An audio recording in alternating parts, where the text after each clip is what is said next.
बिस्मिल्लाहिर्रहमानिर्रहीम। अस्सलाम वालेकुम। मैं ज़ुल्फ़कार अली और आप देख रहे हैं मेरा यूट्यूब चैनल। पाकिस्तान की जो इस वक्त ताज़ा तरीन सूरत हाल है उससे आपको शेयर करता हूँ आपके साथ।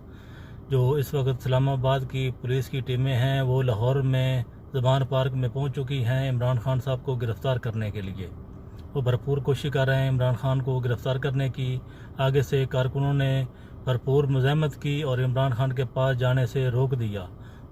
कारकुनों ने पुलिस से मुतालबा किया कि आप हमें गिरफ़्तारी के जो वारंट हैं वो दिखाएं, लेकिन उन्होंने दिखाने से गुरेज़ किया, वो नहीं दिखा रहा है। और इमरान खान की जो लीगल टीमें हैं उनकी तरफ से ये मौक़िफ़ है, इमरान खान साहब को गिरफ़्तार नहीं होने देंगे जब तक हमको ये लीगल नोटिस या कोई चालान नहीं दिखाएंगे। हम इमरान खान साहब को हाथ भी नहीं लगाने देंगे। ये पार्टी की जो इमरान खान साहब की जो सीनियर क़यादत है उसकी तरफ से बयान आया है कि इमरान खान को हम हरगज़ भी इनके हवाले नहीं होने देंगे और ना ही करेंगे। और वो भी और कारकुनान साहब मज़ाहमत कर रहे हैं।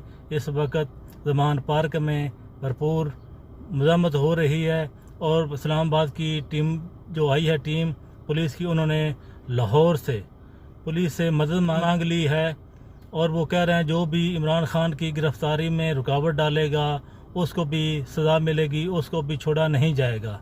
इसलिए वो कह रहे हैं कि आप रास्ते से हट जाओ, लेकिन कारकुनों ने कहा